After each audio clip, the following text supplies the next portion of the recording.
খুব গরিব, এই লোকটার জীবনে শুধু সমস্যা আর সমস্যা, আর ধনীদের দেখে আমরা মুগ্ধ হই। আমাদের প্রিয় নবী বলেছেন যে একজন ধনী লোকের বেহেশতে প্রবেশ করা গরিবের চেয়ে অনেক বেশি কঠিন। আর পবিত্র কোরআন বলছে সূরা আনফাল অধ্যায় নম্বর 8 আয়াত নম্বর 28, ধন সম্পদ তোমাদের জন্য পরীক্ষা, এটা পরীক্ষা। আমরা বোকা তাই এভাবে চিন্তা করি যে এই লোকটার অনেক টাকা, আল্লাহ অনেক রহমত দিয়েছেন, এটা একটা পরীক্ষা। যদি এই রহমত ঠিক মতো ব্যবহার না করেন, এটা অবশ্যই রহমত, তবে এই পরীক্ষায় ফেল করার সম্ভাবনা অনেক বেশি। যেমন ধরেন বোর্ডের একটা পরীক্ষার প্রশ্ন, গত বছরের কথা, 2 বছর আগের কথা, 2002 সালের কথা। সেবারের প্রশ্ন খুব কঠিন ছিল, বেশিরভাগ ছাত্রছাত্রী উত্তর দিতে পারেনি। পরের বছর সেই প্রশ্নটা আসলো না, তখন এটা বলা বোকামি, ও দুঃখ, এবার তো আসলো না, আপনি তো খুশি হবেন যে এবার আসেনি। তাহলে সম্পদ একটা পরীক্ষা। তাহলে যাদের ধন সম্পদ নেই তাদের জন্য ধনীদের তুলনায় বেহেশতে যাওয়াটা অনেক সহজ। আল্লাহ এক একজনকে এক এক ভাবে পরীক্ষা করেন। সেজন্য আল্লাহ বলেছেন তোমাদের ধন সম্পদ যেন তোমাদেরকে আল্লাহ তাআলার স্মরণে উদাসীন না করে, এটা একটা পরীক্ষা। নিজে সন্তুষ্ট থাকা। আর আমাদের নবী মুহাম্মদ সাল্লাল্লাহু আলাইহি ওয়াসাল্লাম বলেছেন, এটা আছে সহিহ বুখারীতে খণ্ড নম্বর 8 হাদিস নম্বর 447, নবী বলেছেন যদি কারো কাছে একটা পর্বত সমান স্বর্ণ থাকে, সে এরকম আরেকটা চাই। যদি কারো কাছে 1 পাহাড় স্বর্ণ থাকে, তারপরে সে আরেকটা স্বর্ণের পাহাড় চায়। আর সর্বশেষে তার মুখগহ্বর পূর্ণ হয় কবরের মাটি দিয়ে। সে যত ধনী লোকই হোক, হয়তো সে পৃথিবীর মধ্যে সবচেয়ে ধনী লোক, তারপরেও সে আরো বেশি সম্পদ চায়। মানুষ সন্তুষ্ট হয় না, বেশিরভাগ মানুষ কখনো সন্তুষ্ট হয় না। আল্লাহ পবিত্র কোরআনে বলেছেন সূরা নিসা অধ্যায় নম্বর 4 আয়াত নম্বর 32 যে আল্লাহ যেটা দিয়ে অন্য মানুষকে শ্রেষ্ঠত্ব দান করেছেন সেটার উপরে তোমরা কোনো রকম লালসা করো না। এভাবে বলবেন না যে হে আল্লাহ তুমি অমুককে অনেক সম্পদ দিয়েছো, অমুককে অনেক সুন্দর একটা গাড়ি দিয়েছো, এমন কিছু আল্লাহর কাছে চাইবেন না যেটা অন্য কাউকে আল্লাহ দিয়েছেন, এতে লোকসান হবে আপনার। আর আমাদের প্রিয় নবী মুহাম্মদ সাল্লাল্লাহু আলাইহি সাল্লাম বলেছেন, এটা আছে সহিহ বুখারীতে খণ্ড নম্বর 4, আমাদের নবী বলেছেন যে সেই লোকদের দেখো যাদের ভাগ্য তোমার চেয়ে খারাপ, সেই সব লোককে দেখো না যারা তোমার চেয়ে বেশি ভাগ্যবান। তা না হলে তোমরা আল্লাহ তাআলাকে স্মরণ করায় অবহেলা করতে পারো, তা না হলে প্রতিপালকের প্রতি অকৃতজ্ঞ হয়ে যেতে পারো। তাহলে নবী বলেছেন তাদেরকে দেখো যাদের ভাগ্য খারাপ। তখন আপনি বলছেন আচ্ছা এই লোকটার তো কোনো গাড়ি নেই, আমার একটা মারুতি অন্তত আছে। তাকে দেখবেন না যারা আছে মার্সিডিজ, ও আমার মার্সিডিজ নেই কেন, ওই লোকের গাড়ি নেই, আমার তো একটা আছে। আপনি আল্লাহকে ধন্যবাদ জানাবেন যখন মার্সিডিজ গাড়ির মালিকের সাথে নিজেকে তুলনা করবেন, ও আমার কেন মার্সিডিজ গাড়ি দিলেন না। তাদেরকে দেখবেন যাদের ভাগ্য খারাপ, তাহলে আপনি আল্লাহ সুবহানাহু ওয়া তাআলাকে স্মরণ করছেন। আর এটাই বৈশিষ্ট্য মানুষের। এরকম একটা গল্প যে এক লোকের মনে অনেক দুঃখ, কারণ তার কোনো জুতো নেই। তারপরে সে একটা লোককে দেখলো যার একটা পাই নেই। লোকটা অভিযোগ করতো আল্লাহর কাছে যে জুতো নেই, আল্লাহর কাছে অভিযোগ করতো আমার কোনো জুতো নেই। তারপর সেই লোকটাকে দেখলো যার একটা পা নেই, তখন সে আল্লাহকে ধন্যবাদ জানালো আমার অন্তত 2টো পা আছে। তাহলে সন্তুষ্ট হওয়া একটা পরীক্ষা। আমাদের নবী মুহাম্মদ সাল্লাল্লাহু আলাইহি ওয়াসাল্লাম বলেছেন, এটা আছে সহিহ বুখারীতে খণ্ড নম্বর 8 যে সত্যিকারের সম্পদ হচ্ছে সন্তুষ্ট হওয়া, ধন সম্পত্তি নয়। সত্যিকারের সম্পদ হলো সন্তুষ্ট হওয়া, পরিতুষ্ট হওয়া। আপনার যা কিছু আছে সেটার জন্য বলবেন আলহামদুলিল্লাহ, সকল প্রশংসা আল্লাহর। তাহলে হবেন সত্যিকারের মুমিন, হবেন সত্যিকারের বিশ্বাসী, হবেন সত্যিকারের মুসলিম, সন্তুষ্ট থাকবেন। অনেকে এভাবে বলে যে কোন কারণে আল্লাহ সুবহানাহু ওয়া তাআলা কিছু মানুষকে জন্ম থেকেই বানিয়েছেন স্বাস্থ্যবান, কিছু মানুষকে আল্লাহ সুস্বাস্থ্য দেন, আর কেউ জন্মায় অসুখ বিসুখ নিয়েই, হয়তো বংশগত কোনো রোগ, হার্ট ডিজিজ, কেউ বা জন্মায় বিকলাঙ্গ হয়ে। আল্লাহ কি অবিচার করছেন? আল্লাহ পবিত্র কোরআনে বলেছেন সূরা নিসা অধ্যায় নম্বর 4 আয়াত 40, আল্লাহ সুবহানাহু ওয়া তাআলা কারোর সাথে অনুপরিমাণে জুলুম করেন না। এটা একটা পরীক্ষা। আল্লাহ এক একজনকে এক এক ভাবে পরীক্ষা করেন। এরকম হতে পারে যে শিশু এখন জন্মাচ্ছে, সেই সময় মাসুম, নিষ্পাপ, তার কোনো দোষ নেই। আর পবিত্র কোরআন বলছে সূরা আনফাল অধ্যায় নম্বর 8 আয়াত নম্বর 28 যে তোমাদের ধন সম্পদ আর সন্তান সন্ততি তোমাদের জন্য পরীক্ষা। আল্লাহ কথাটা আবারও বলেছেন অধ্যায় নম্বর 63 আয়াত নম্বর 9 যে তোমাদের ধন সম্পদ সন্তান সন্ততি তোমাদেরকে যেন আল্লাহ তাআলার স্মরণে উদাসীন না করে। এরকম হতে পারে যে পরীক্ষা নাও হচ্ছে বাবা মার, এটা বাবা মার জন্য পরীক্ষা। এরপর আপনারা দেখবেন যখন কোনো মানুষের উপর বিপর্যয় আসে, সেটা হয় পরীক্ষা অথবা একটা শাস্তি। যে লোকগুলো আল্লাহ তাআলার পথ থেকে দূরে সরে গেছে তাদের জন্য এটা শাস্তি, আর যারা আল্লাহর পথে আছে তাদের জন্য পরীক্ষা। হতে পারে যে বাবা মা খুব ভালো মুসলিম, 5 ওয়াক্ত নামাজ পড়েন, হয়তো যাকাত দিয়েছেন, হজ পালন করেন, রমজান মাসে রোজা রাখেন। আল্লাহ তাদের একটা সন্তান দিলেন জন্ম থেকে যার হার্টের সমস্যা। সত্যিকারের মুসলিম, সত্যিকারের মুমিন বলবে আলহামদুলিল্লাহ, আল্লাহ তাআলা তোমাকে অনেক ধন্যবাদ। আল্লাহ তাদের পরীক্ষা করছেন। আরেকটা লোক যে কৃতজ্ঞ নয় আর এই পরীক্ষায় হয়তো পাশও করবে না, সে বলবে কেন? সে লাফালাফি শুরু করবে, আল্লাহর কাছে অভিযোগ করবে যে কেন আল্লাহ তাআলা আমাকে এমন বিকলাঙ্গ সন্তান দিলেন জন্ম থেকে যার হার্টের সমস্যা। আর পরীক্ষা যত কঠিন পুরস্কার তত বেশি। পরীক্ষা যত কঠিন পুরস্কারের পরিমাণ তত বেশি।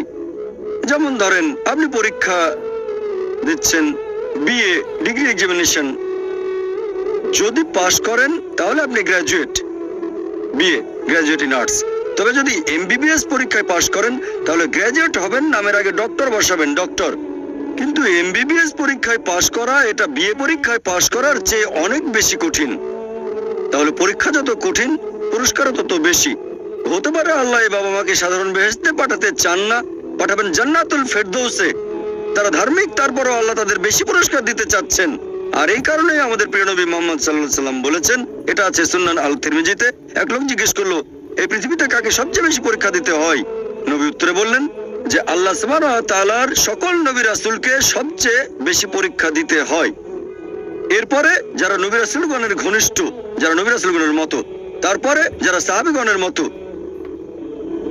আর একজন লোকের ঈমান যত বেশি মজবুত পরীক্ষাটা তত বেশি কঠিন। তাকওয়া যত বেশি থাকে আল্লাহ তত কঠিন পরীক্ষা দেবেন। আপনি কোথাও এমবিবিএস নিয়ে পড়াশোনা করছেন কারণ বেশি নম্বর পেয়েছিলেন এইচএসসিতে, সেজন্য এখানেও পরীক্ষা কঠিন। এমবিবিএস পাস করাটাও বেশ কঠিন। তাহলে এখানেও নবী রাসূলগণের তাকওয়ার সাথে সাধারণ মানুষের তাকওয়ার কোনো তুলনায় হয় না। যেহেতু তারা ছিলেন নবী এবং রাসূল, তাই তাদেরকেও পরীক্ষা করা হয়েছে। কোন নবী রাসূলকে এই পরীক্ষা নিয়ে ছেড়ে দেওয়া হয়নি। তাদের তাকওয়া লেভেল অনেক উপরে। নবী রাসূলকে অনেক বেশিবার পরীক্ষা করা হয়েছে সাধারণ মানুষের চেয়ে। আপনার বাচ্চা অনেক বেশি, অনেক কঠিন। তাহলে আপনার তাকওয়া যদি বেশি হয় আল্লাহ আপনাকে পরীক্ষা করবেন। সত্যিকারের মুমিন কোন বিপর্যয়ের মধ্যে পড়লে বলে সুবহানাল্লাহ, সকল প্রশংসা আল্লাহর, আলহামদুলিল্লাহ। সে ধরে নেয় এটা একটা পরীক্ষা।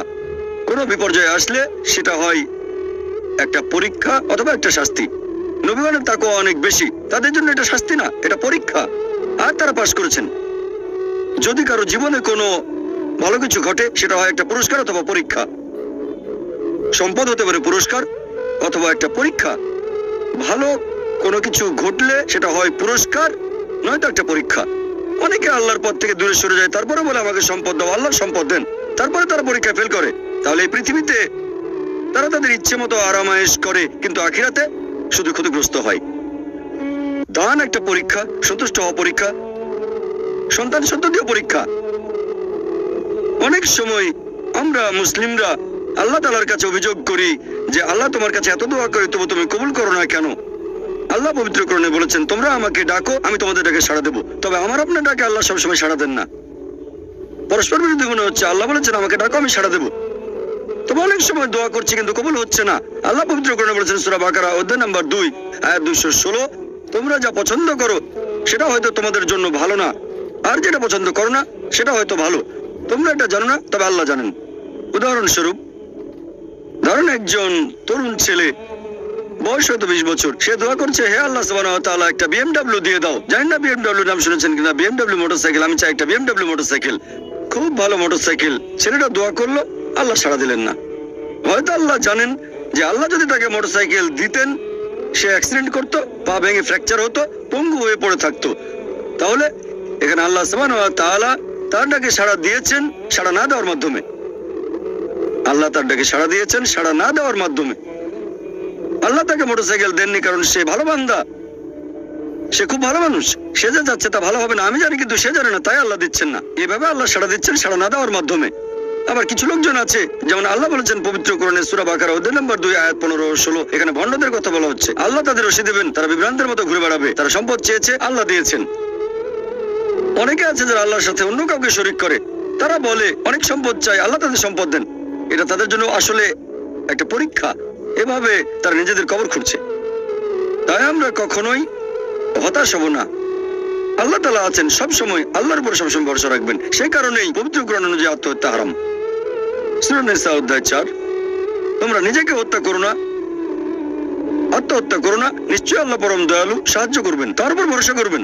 যখন কোনো লোক আত্মহত্যা করে তখন মনে হবে সে অকৃতজ্ঞ, সে ভাবছে আল্লাহ আমাকে অনেক বিপদে ফেলেছে, এটা কোনো সুবিচার না, এভাবে বেঁচে থাকার কোনো মানে হয় না, তাই শেষ করে দেবো। আল্লাহ পবিত্র কোরআনে বলেছেন সূরা বাকারা অধ্যায় নম্বর 2 আয়াত 286, এটা সূরা বাকারার একেবারে শেষ আয়াত, যে আল্লাহ সুবহানাহু ওয়া তাআলা কারো উপরেই তার সাধ্যের অতিরিক্ত বোঝা চাপিয়ে দেন না। আল্লাহ কারো উপরে এমন কোনো বোঝা চাপিয়ে দেন না যেটা তার সাধ্যের অতিরিক্ত। এটা আয়াতের প্রথম অংশ। এই আয়াতটাতে আরো বলা হয়েছে আমরা এই দোয়া করব, ইয়া আল্লাহ সুবহানাহু ওয়া তাআলা আমাদের উপর সাধ্যের অতিরিক্ত বোঝা চাপিয়ে দিও না। আয়াতের প্রথম অংশে আল্লাহ কথা দিয়েছেন যে আমাদের উপর তিনি সাধ্যের অতিরিক্ত বোঝা চাপাবেন না। তাহলে আমরা কেন দোয়া করব যে হে আল্লাহ আমাদের সাধ্যের অতিরিক্ত বোঝা চাপিয়ে দিও না? এর কারণ হচ্ছে আমরা নিজেদের কবর খুঁড়ি, আমরা নিজেদের উপর সাধ্যের অতিরিক্ত বোঝা চাপিয়ে দিই, সমস্যা বাধা আমরাই বলছি অনেক সম্পদ দাও, আল্লাহ দিচ্ছেন। তাই আমরা আল্লাহর কাছে দোয়া করছি আল্লাহ যেন নিজেদের কারণে নিজেদের উপর সাধ্যের অতিরিক্ত বোঝা না চাপিয়ে দেন। আমরা সবসময় আল্লাহ তাআলার উপর ভরসা করব, একমাত্র তার ইবাদত করব। তিনি আমাদের স্রষ্টা, আমাদের অস্তিত্বের পেছনের উদ্দেশ্য হচ্ছে আল্লাহ সুবহানাহু ওয়া তাআলার ইবাদত করা, অন্য কারো নয়। পৃথিবীর জীবন পরকালের জন্য পরীক্ষা, আল্লাহর আদেশ মেনে চলেন আর সন্তুষ্ট থাকেন। যেরকম পরীক্ষায় সামনে পড়ুক, সত্যিকারের মুসলিম সবসময় বলবে আল্লাহকে ধন্যবাদ। সাধারণত আমরা অভিযোগ করি আমাদের এটা নেই, আমাদের ওটা নেই। জীবনের জন্য সবচেয়ে গুরুত্বপূর্ণ জিনিস কি? কেউ বলবে খাবার, কেউ বলবে পানি, সবচেয়ে গুরুত্বপূর্ণ বাতাস। কয়েক মিনিটের জন্য নিঃশ্বাস বন্ধ করেন, মারা যাবেন। আমাদের মধ্যে কেউ কি আল্লাহ সুবহানাহু ওয়া তাআলাকে এর জন্য ধন্যবাদ জানিয়েছেন যে বাতাস দিয়েছো সেজন্য অনেক ধন্যবাদ? আমাদের মধ্যে কতজন এটা করেছে? আমরা কি এটা বুঝতে পারছি? ফ্রি বাতাস তো ফ্রি পাচ্ছি আর কি। আমরা শ্রদ্ধা করবো আল্লাহ তাআলার নিদর্শনগুলোকে, শ্রদ্ধা করবো আল্লাহর নিয়ামতগুলোকে। এবারে শেষ পয়েন্টটা নিয়ে বলি যে আল্লাহ সুবহানাহু ওয়া তাআলা কেন এই পৃথিবী সৃষ্টি করলেন? এই পৃথিবী সৃষ্টির উদ্দেশ্যটা আসলে কি? আল্লাহ পবিত্র কোরআনে বলেছেন সূরা ইব্রাহিম অধ্যায় নম্বর 14 আয়াত 32 ও 33, যে আল্লাহ সুবহানাহু ওয়া তাআলা আকাশমণ্ডল ও পৃথিবী সৃষ্টি করেছেন আর আকাশ থেকে পানি বর্ষণ করান, এর সাথে দিয়েছেন ফলমূল। তিনি নৌযানকে মানুষের অধীন করেছেন যাতে সেগুলো আল্লাহর বিধানে সমুদ্রে বিচরণ করে। তিনি মানুষের কল্যাণে নিয়োজিত করেছেন নদীসমূহকে। তিনি তোমাদের জন্য সৃষ্টি করেছেন চাঁদ ও সূর্য, তোমাদের জন্য সৃষ্টি করেছেন রাত ও দিন। তাহলে বিশ্বজগতের এইসব সৃষ্টি এগুলো করেছেন মানুষের জন্য। আল্লাহ এই পুরো বিশ্ব জগৎ সৃষ্টি করেছেন মানুষের জন্য। আর এটা আমাদের দায়িত্ব যে আমরা আল্লাহ সুবহানাহু ওয়া তাআলাকে ধন্যবাদ জানাবো এইসব নিয়ামতের জন্য। ধন্যবাদের পাশাপাশি আমাদের দায়িত্ব যে আমরা এই সব কিছুর যত্ন নেব। এই কারণেই আল্লাহ সুবহানাহু ওয়া তাআলা পশু পাখি সৃষ্টি করেছেন। তবে পশু হত্যা করা এটা নিষিদ্ধ, প্রাণী হত্যা নিষিদ্ধ। মুহাম্মদ সাল্লাল্লাহু আলাইহি ওয়াসাল্লাম একটা হাদিস বলছে টার্গেট প্র্যাকটিসের জন্য পশু পাখি হত্যা করো না। হ্যাঁ, যেসব পশুর মাংস খেতে আল্লাহ সুবহানাহু ওয়া তাআলা অনুমতি দিয়েছেন সেটা আমরা খেতে পারি, আল্লাহ যেভাবে বলেছেন সেই নিয়মে, যেভাবে নবী বলেছেন। তবে টার্গেট প্র্যাকটিস, এরকম অনেক লোক দেখি যারা এই নিয়মগুলো ধ্বংস করতে চায়, টার্গেট প্র্যাকটিস করে আর বিভিন্ন পশুর মাথা ঝুলিয়ে রাখে তাদের ড্রয়িং রুমে। আল্লাহ সৃষ্টি করেছেন পাহাড় পর্বত, আমরা সেগুলো জয় করতে চাই, মাউন্ট এভারেস্টের চূড়ায় উঠি। এ পর্যন্ত অনেক মানুষ মারা গেছে, প্রতি বছর মাউন্ট এভারেস্টে উঠতে গিয়ে অনেক মানুষ মারা গেছে। আমরা এই নিয়ামতের জন্য আল্লাহ সুবহানাহু ওয়া তাআলাকে ধন্যবাদ জানাই না। যদিও আল্লাহ তাআলা পবিত্র কোরআনে বলেছেন উট সৃষ্টি করা হয়েছে তোমাদের জন্য, ভার বহনের জন্য। যদিও এগুলো আমাদের জন্য সৃষ্টি করা হয়েছে, আমরা এদের ভালোবাসবো, শ্রদ্ধা করব। এরকম অনেক সহিহ হাদিস আছে, অনেক। একটা হাদিস আছে সহিহ বুখারীতে খণ্ড নম্বর 3, যে একবার একজন মানুষ একটা তৃষ্ণার্ত কুকুরকে পানি খেতে দিয়েছিল, কুয়ার কাছে গিয়ে মোজাই করে পানি এনেছিল, আর এই কাজের জন্য তাকে বেহেশতে দাখিল করা হলো। সহিহ বুখারীতে আছে আরেকটা হাদিস খণ্ড নম্বর 4, একবার এক পতিতা একটা তৃষ্ণার্ত কুকুরকে পানি খেতে দিয়েছিল, এজন্য সে বেহেশত পেল। এক সাহাবা প্রশ্ন করলেন যে কুকুরকে পানি খাওয়ালেও কি আমরা পুরস্কার পাবো? নবী বললেন অবশ্যই, কেন না। চিন্তা করেন, যে পশুটাকে ঘরের ভেতরে ঢুকতে নিষেধ করা হয়েছে, যদি সেই পশুকেও পানি খেতে দেন আল্লাহ সেজন্য পুরস্কার দেবেন। একটা হাদিস বলছে একজন বৃদ্ধ মহিলা এক বিড়ালকে বেঁধে রেখে খাবার দিত না, আল্লাহ তাকে দোজখে পাঠালেন। কেন সে বিড়ালটাকে বেঁধে রাখলো, খাবার দিল না? অন্ততপক্ষে বিড়ালটাকে ছেড়ে দিলেও তো সে শিকার করে খেতে পারতো। আর আমাদের এক্সিবিশনে এরকম একটা পোস্টার আছে, আরো অনেক পোস্টার। তাহলে আমরা পশু পাখিকে ভালোবাসবো, যত্ন করব। এছাড়াও গাছপালা লতাপাতা আমরা খেতে পারি যখন প্রয়োজন আমাদের, তবে বিনা কারণে আমরা কোনো গাছপালা কাটবো না। এমনকি যুদ্ধের সময়ও নবী মুহাম্মদ সাল্লাল্লাহু আলাইহি ওয়াসাল্লাম বলেছেন যে তোমরা গাছ কেটে ফেলো না, শস্যে আগুন ধরিয়ে দিও না। তাহলে এগুলো সবই আল্লাহ সুবহানাহু ওয়া তাআলার সৃষ্টি। আর আল্লাহ পবিত্র করে বলেছেন সূরা আদিয়াত অধ্যায় নম্বর 100, আল্লাহ তাআলা যুদ্ধের সময়ের ঘোড়া সম্পর্কে আল্লাহ এখানে বলেছেন যে ঘোড়া জোড়ে সৈন্যরা যুদ্ধে যায়। আল্লাহ এখানে শপথ করছেন আর বলছেন সূরা আদিয়াত আয়াত 1, 2, 3, 4 আল্লাহ বলেছেন এই ঘোড়াগুলোর খুরের আঘাতে আগুনের ফুলকি ছোটে, সে সময় ধুলোর মেঘ আকাশে উড়ে, তারা শত্রু দলের ভেতরে ঢুকে পড়ে।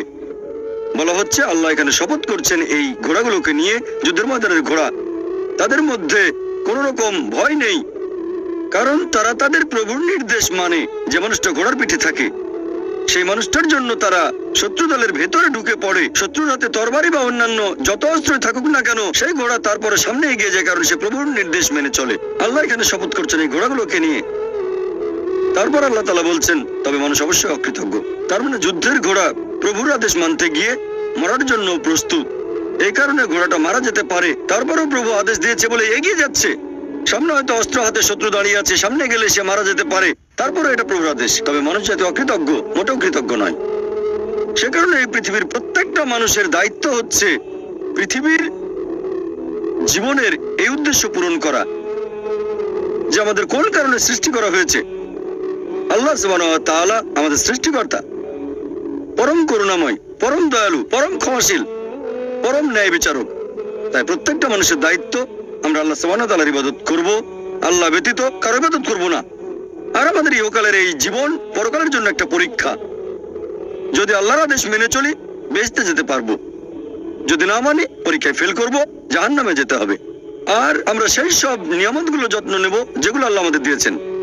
আমার লেকচার শেষ করার আগে কোরআনের একটা আয়াতের উদ্ধৃতি দিচ্ছি। সূরা আলে ইমরান অধ্যায় নম্বর 3 আয়াত 110 বলা হয়েছে কুনতুম খায়রা উম্মাতিন উখরিজাত লিন-নাস, হে মুসলিম তোমরা শ্রেষ্ঠ উম্মত, মানব জাতির জন্য আবির্ভূত। আমাদের বলা হয়েছে খায়রা উম্মাহ, শ্রেষ্ঠ উম্মত। যখনই কোনো সম্মান পাবেন তখনই আপনাকে দায়িত্ব পালন করতে হবে। দায়িত্ব পালন না করলে সম্মান পাবেন না। আর দায়িত্বের কথা এই আয়াতেই আছে। আল্লাহ বলেছেন তা'মিরুনা বিল মা'রুফি ওয়া তানহাউনা আনিল মুনকার ওয়া তু'মিনুনা বিল্লাহ, কারণ তোমরা সৎ কাজে নির্দেশ দাও, অসৎ কাজে নিষেধ করো এবং আল্লাহকে বিশ্বাস করো। প্রত্যেক মানুষের দায়িত্ব হচ্ছে প্রচার করা, সে যতখানি জানে। যদি সৃষ্টির পেছনের উদ্দেশ্যটা জানেন সেটা অন্যদের বলেন। আমাদের সৃষ্টি করা হয়েছে আল্লাহ সুবহানাহু ওয়া তাআলার ইবাদত করার জন্য, অন্য কারো না। ইহকালের জীবন পরকালের জন্য পরীক্ষা। মানুষকে আহ্বান করেন সত্যের পথে, সত্যের পথে চলে আসতে বলেন।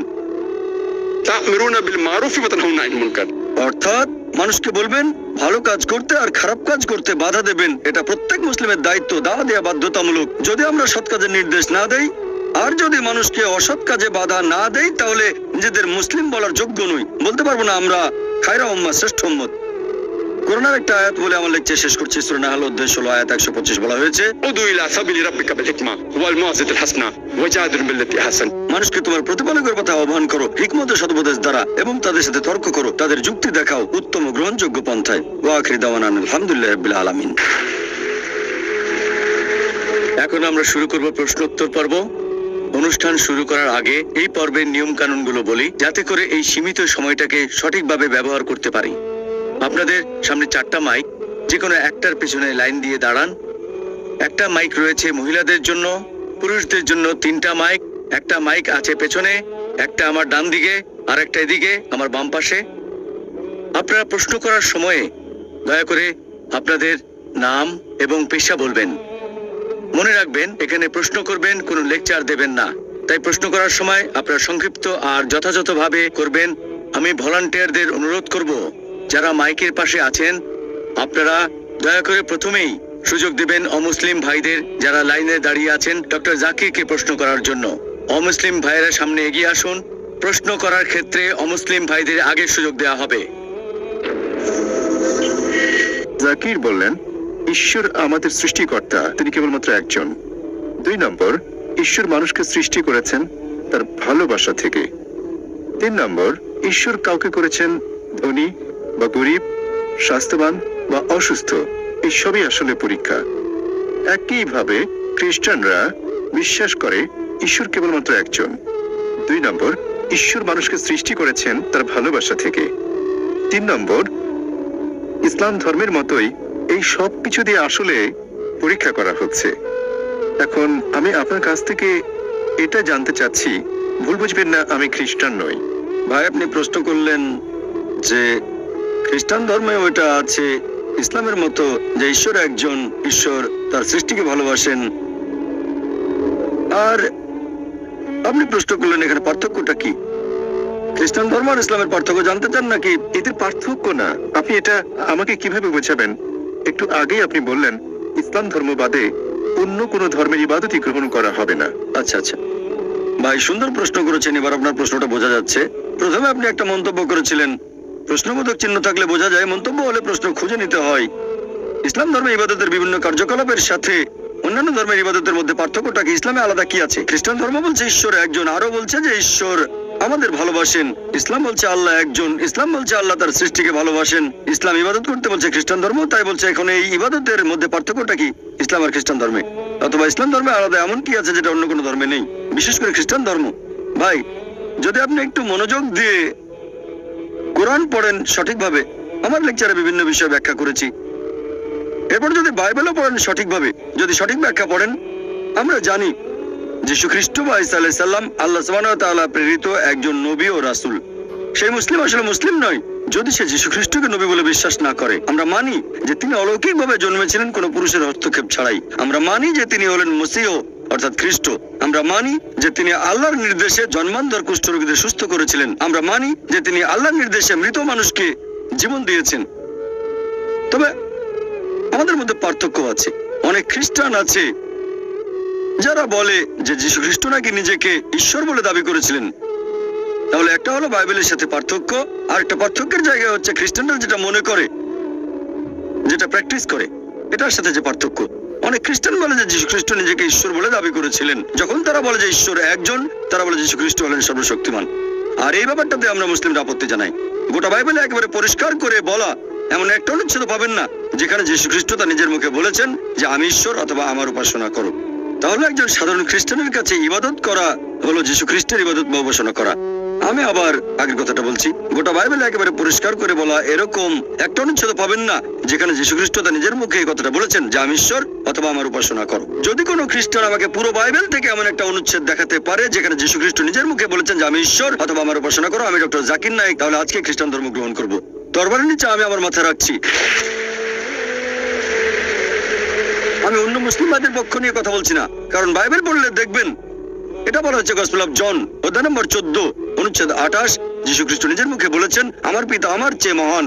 গসপেল অফ জন অধ্যায় নম্বর 10 অনুচ্ছেদ 29, আমার পিতা সবার চেয়ে মহান। গসপেল অফ ম্যাথিউ অধ্যায় নম্বর 12 অনুচ্ছেদ 28, আমি ঈশ্বরের আত্মার সাহায্যে শয়তানকে তাড়িয়ে দিই। গসপেল অফ লুক অধ্যায় 11 অনুচ্ছেদ 20, আমি ঈশ্বরের আঙুলের সাহায্যে শয়তানকে তাড়িয়ে দিই। গসপেল অফ জন অধ্যায় 5 অনুচ্ছেদ 30, আমি নিজের থেকে কিছুই করতে পারি না, আমি যেমন শুনি তেমন বিচার করি, আর আমার বিচার ন্যায্য, কারণ আমি আমার ইচ্ছা পূরণ করি না, আমার পিতার ইচ্ছা পূরণ করি। যদি কেউ বলে আমি নিজের ইচ্ছা পূরণ করি না, আল্লাহর ইচ্ছা পূরণ করি, সে মুসলিম। সেজন্য আমার লেকচারে বলেছিলাম যে যীশু খ্রিস্ট আসলে ছিলেন একজন মুসলিম। কোরআন এটা বলছে সূরা আলী ইমরান অধ্যায় 3 আয়াত 52। আবার আছে গসপেল অফ জন অধ্যায় 17 অনুচ্ছেদ 3, এই হলো অনন্ত জীবন, যাতে তোমরা জানতে পারো যীশু খ্রিস্টকে যাকে ঈশ্বর পাঠিয়েছেন। এরপর আছে গসপেল অফ জন অধ্যায় 14 অনুচ্ছেদ 24, যে কথাগুলো শুনছো সেগুলো আমার নয় বরং আমার পিতার যিনি আমাকে পাঠিয়েছেন। এরপর পরিষ্কার বলা হয়েছে বুক অফ অ্যাক্টস অধ্যায় 2 অনুচ্ছেদ 22, এই ইসরায়েলবাসী মনোযোগ দিয়ে শোনো, নাজারেত শহরের যিশু ঈশ্বর মনোনীত একজন মানুষ, তোমাদের মাঝে অনেক অলৌকিক কাজ করবে, ঈশ্বর তাকে দিয়ে করাবেন, তোমরা তার সাক্ষী থাকবে। ঈশ্বর মনোনীত মানুষ তোমাদের মাঝে সে অলৌকিক কাজ করবে যেগুলো ঈশ্বর তাকে দিয়ে করাবেন, তোমরা তার সাক্ষী থাকবে। তাহলে যীশু খ্রিস্ট ছিলেন আল্লাহ তাআলার গুরুত্বপূর্ণ একজন নবী, তবে তিনি আল্লাহ নন। কখনোই বলেননি আমার ইবাদত করো। তবে দুর্ভাগ্যজনকভাবে খ্রিস্টান চার্চ এখন প্রচার করে মোক্ষ লাভের কথা। বাইবেলে স্বর্গের কথা বলা হয়েছে, নরকের কথা বলা হয়েছে, তবে ইহকালের জীবনের উদ্দেশ্যটা সেখানে বিস্তারিত বলা হয়নি। এ ব্যাপারে কেউ কিছু বলেনি। তবে পল কিছু কথা বলে গেছেন। পলের কথা আছে করিন্থিয়ানসে অধ্যায় নম্বর 15, পল বলছেন 1 করিন্থিয়ান অধ্যায় 15, যদি যীশু খ্রিস্ট আমাদের পাপের ভার বহন করে মৃত্যুবরণ না করেন, আমাদের বিশ্বাস তাহলে ভিত্তিহীন, আমাদের সবকিছু ভিত্তিহীন। তার মানে যীশু খ্রিস্ট আমাদের পাপের বোঝা নিয়ে মৃত্যুবরণ করেছেন পলের কথা অনুযায়ী। আর তারা বাইবেলের একটা অনুচ্ছেদের কথা বলে, গসপেল অফ জন অধ্যায় 3 অনুচ্ছেদ 16, ঈশ্বর জগৎকে এত ভালোবাসেন যে একমাত্র জাতপুত্রকে দান করলেন, তাকে যদি কেউ বিশ্বাস করে সে বিনষ্ট হয় না বরং অনন্ত জীবন পায়। তাহলে স্যালভেশন বা মোক্ষ লাভ চার্চের কথা অনুযায়ী হচ্ছে বিশ্বাস করব যীশু খ্রিস্ট আমাদের পাপের বোঝা নিয়ে মারা গেছেন, তাহলে আপনি স্বর্গে যেতে পারবেন, বেহেশতে যেতে পারবেন। এখন এই একমাত্র জাতপুত্র, এখানে জাত শব্দটাকে গসপেল অফ জন অধ্যায় 3 অনুচ্ছেদ 16 থেকে বাদ দেওয়া হয়েছে। খ্রিস্টান ধর্মের উচ্চপদস্থ 32 জন বিশেষজ্ঞ বাদ দিয়েছেন। নতুন ভার্সনে শব্দটা নেই, তাদের অভিযোগ এটা বানানো গল্প, পরে ঢোকানো হয়েছে, ওখানে ছিল না। তারা খ্রিস্টান ধর্মকে নিজের মতো করে বানিয়ে নিয়েছে। তবে যীশু খ্রিস্ট নিজের মুখে বলেছেন, এক লোক যীশুর কাছে আসলো, গসপেল অফ ম্যাথিউ অধ্যায় নম্বর 19 অনুচ্ছেদ 16 এবং 17, হে ভালো প্রভু, আমি কোন ভালো কাজটা করব যাতে অনন্ত জীবন পেতে পারি? আমি কোন ভালো কাজ করব যাতে স্বর্গে যেতে পারি? যীশু খ্রিস্ট তার উত্তরে বললেন যে তুমি আমাকে ভালো বলছো কেন? ভালো আর কেউ নয়, আছে শুধু একজন, সর্বশক্তিমান ঈশ্বর। তোমরা যদি অনন্ত জীবন পেতে চাও তাহলে ঈশ্বরের আদেশ মেনে চলো। যিশু বলেননি যে তোমরা যদি বেহেশতে যেতে চাও তাহলে বিশ্বাস করতে হবে আমি তোমাদের পাপ বহন করেছি। তিনি এই কথা কখনোই বলেননি, বলেছেন ঈশ্বরের আদেশ মানো। আর যীশু খ্রিস্ট নিজের মুখে বলেছেন বাইবেলের গসপেল অফ ম্যাথিউ অধ্যায় 5 অনুচ্ছেদ 17 থেকে 20, তোমরা ভেবো না যে আমি আগের নবীদের বিধি ব্যবস্থা ধ্বংস করতে এসেছি। আমি এগুলো ধ্বংস করতে আসিনি, এসেছি পূরণ করতে। আকাশ ও পৃথিবী লোপ না হওয়া পর্যন্ত এই বিধি ব্যবস্থার একটা বিন্দু বিসর্গ লোপ পাবে না, সবই পূর্ণ হবে। আর যারা এই বিধি ব্যবস্থা পালন করে অন্যদেরকে শিক্ষা দেয় তারা স্বর্গের রাজ্যে মহান গণ্য হবে। আর যারা এই বিধি ব্যবস্থার সামান্য একটু আদেশ অমান্য করে তাদের স্বর্গরাজ্যে তুচ্ছ গণ্য করা হবে। যদি তোমাদের ন্যায়নিষ্ঠতা শিক্ষক আর ফরিসীদের ন্যায়নিষ্ঠকে অতিক্রম না করে তাহলে তোমরা স্বর্গের রাজ্যে প্রবেশ করতে পারবে না। যদি ভালো খ্রিস্টান হতে চান তাহলে ঈশ্বরের সব আদেশ মানতে হবে, যে ঈশ্বর কেবলমাত্র একজন মূর্তি পূজা করবো না, মুসা আলাইহিস সালাম যেগুলো করতে বলেছিলেন। তাহলে দেখতে পাচ্ছেন বাইবেল নিয়ে যদি গবেষণা করেন দেখবেন সেখানে মাত্র একজন ঈশ্বরের কথা আছে, ট্রিনিটি না। আল্লাহ পবিত্র কোরআনে বলেছেন সূরা নিসা অধ্যায় 4 আয়াত 171, ওয়ালা তাকুলু সালাসা, তোমরা ট্রিনিটি বলো না, ইনতাও খায়রুল লাকুম, নিবৃত হবে, এতে তোমাদের কল্যাণ। যদি বলেন ঈশ্বরের একের ভিতরে 3, সেটা হবে শিরক, মোক্ষ লাভ করতে পারবেন না। ট্রিনিটি সম্পর্কে কোথাও বলা হয়নি, বাইবেলের কোনো জায়গাতে ট্রিনিটি উল্লেখ করা হয়নি, তবে শব্দটা কোরআনে আছে। সূরা নিসা অধ্যায় 4 আয়াত 171, তো ছাড়াও আছে সূরা মাইদা অধ্যায় 5 আয়াত নাম্বার 73, বলা হয়েছে লাকাদ কাফারা আল্লাযিনা ক্বালু ইন্নাল্লাহু সালিসু সালাসা, তারা কুফরি করছে, ধর্মের অবমাননা করছে যারা বলে যে আল্লাহ তিনের মধ্যে একজন। বাইবেলের কোনো জায়গায় ট্রিনিটি শব্দটা ব্যবহার করা হয়নি, এর কাছাকাছি শব্দটা আছে ফার্স্ট এপিস্টল অফ জন অধ্যায় 5 অনুচ্ছেদ 7, বলা হয়েছে স্বর্গের রাজ্যে 3 জন হিসাব লিপিবদ্ধ করেন, পিতা পুত্র পবিত্র আত্মা, আর এরা 3 জন এক। এখন বাইবেলের এই অনুচ্ছেদটা খ্রিস্টান ধর্মের উচ্চ পদস্থ 32 জন বিশেষজ্ঞ বাইবেল থেকে বাদ দিয়েছেন, কারণ তাদের মতে এটা বানানো গল্প, পরে ঢুকানো হয়েছে। এই শব্দটা কখনোই এখানে ছিল না। তাহলে ট্রিনিটি শব্দের কাছাকাছি যে অনুচ্ছেদ, ট্রিনিটি বলা হয়নি তবে কাছাকাছি, সেটাকে বাদ দিয়েছেন কারণ এটা বানানো গল্প। তাহলে বুঝতে পারছেন, যদি যাচাই করতে চান কোনটা সঠিক বাইবেলে, তখন দেখবেন ফুরকান, এটাই হলো মানদণ্ড। এই মানদণ্ডই বলবে কোনটা সঠিক কোনটা বেঠিক। যদি তুলনা করে দেখেন আর খ্রিস্টানদের বাইবেল পড়েন, বাইবেলে কখনোই বলা হয়নি যে যীশু খ্রিস্ট সর্বশক্তিমান ঈশ্বর। বলা হয়েছে কেবল এক ঈশ্বরের উপাসনা করবেন। যীশু খ্রিস্টকে জিজ্ঞেস করা হয়েছিল যে ঈশ্বরের প্রথম আদেশটা কি, এটা আছে গসপেল অফ মার্ক অধ্যায় নম্বর 12 অনুচ্ছেদ 29, বলা হয়েছে। এখন খ্রিস্টানদের বাইবেল পড়ে দেখবেন আমাদের জীবনের সঠিক উদ্দেশ্য বলা হয়নি, এটা অস্পষ্ট। আর খ্রিস্টানদের চার্চ পলের শিক্ষাগুলো গ্রহণ করেছে। সেন্ট পল বলেছেন যদি বিশ্বাস করো যিশু তোমার পাপ নিয়ে মারা গেছেন তাহলে তুমি স্বর্গে যেতে পারবে। তারপর যা খুশি করেন, চুরি করেন, ধর্ষণ করেন, যে কোনো অপরাধ করতে পারেন, যদি আমার পাপের বোঝা নিয়ে যীশু খ্রিস্ট ক্রুশবিদ্ধ হয়ে মৃত্যুবরণ করে থাকেন তাহলে আমি যা খুশি করতে পারি। যেমন ধরেন কেউ আমাকে বললো একটা রেস্টুরেন্টে গিয়ে যা ইচ্ছে খেতে পারেন, আমি বিল দিয়েছি, তখন আমি ইচ্ছে মতো খাবো, চিকেন, মাটন, বিরিয়ানি যা ইচ্ছে খেতে পারি। তাহলে যীশু খ্রিস্ট যদি আমার পাপের বোঝা নিয়ে মৃত্যুবরণ করেন তখন যে কোনো পাপ করতে পারবেন, তারপরে বেহেশতে যাবেন, শুধু মানবেন যিশু পাপের বোঝা নিয়ে মারা গেছেন। তাহলে খ্রিস্টানদের চার্চ এটা শিক্ষা দেয়, বাইবেলে এমন কথা বলা হয়নি। এজন্য আমার ভিডিও ক্যাসেট দেখতে পারেন, similarities between Islam and Christianity, সেখানে সাদৃশ্যগুলোর কথা বলেছি। সেজন্যই বলেছিলাম যীশু খ্রিস্ট মানুষকে যে শিক্ষা দিয়েছেন সেটা ইসলাম, মানে আল্লাহর কাছে আত্মসমর্পণ। রবি, আর আমি আইআইটির ছাত্র, আপনি বললেন ভালোবাসার কথা।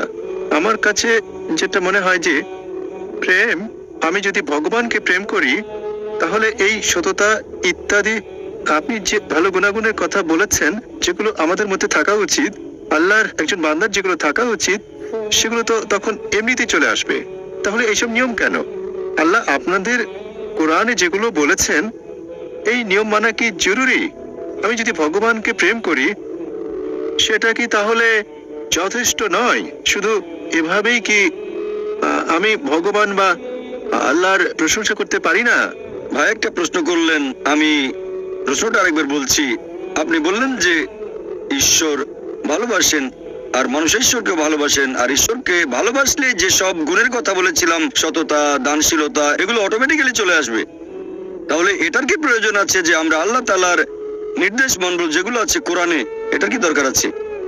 ভাই যদি সবকিছু অটোমেটিক্যালি চলে আসে তাহলে আপনিও অটোমেটিক্যালি কোরআনের নির্দেশগুলো মানবেন। তবে সবাই কিন্তু সবকিছু অটোমেটিক্যালি পায় না, বুঝতে পারলেন?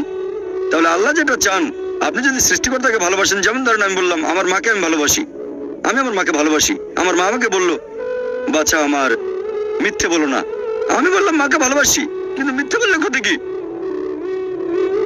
আমার মা বলল, আমাকে এক গ্লাস পানি দাও। মা, তোমাকে খুব ভালোবাসি, তোমাকে পানি খাওয়াতে পারবো না।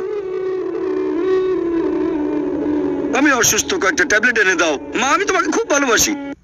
যদি আমার মায়ের নির্দেশগুলো না মেনে চলি, তাহলে এই ভালোবাসা দিয়ে কি হবে? এটা মূল্যহীন, শুধু মুখের কথা।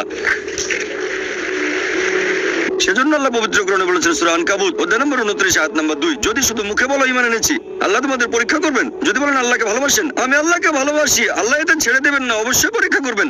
শুধু যদি বলেন আল্লাহকে ভালোবাসি, শুধু যদি বলেন ঈমান এনেছি, আল্লাহকে বিশ্বাস করি, অবশ্যই আল্লাহ আমাদের পরীক্ষা করবেন। তাহলে এই জীবন একটা পরীক্ষা। এরপর যখন পরীক্ষা দিতে যাবেন, আপনি যদি সেই পরীক্ষার নিয়ম কানুন না জানেন, তাহলে সমস্যা হবে।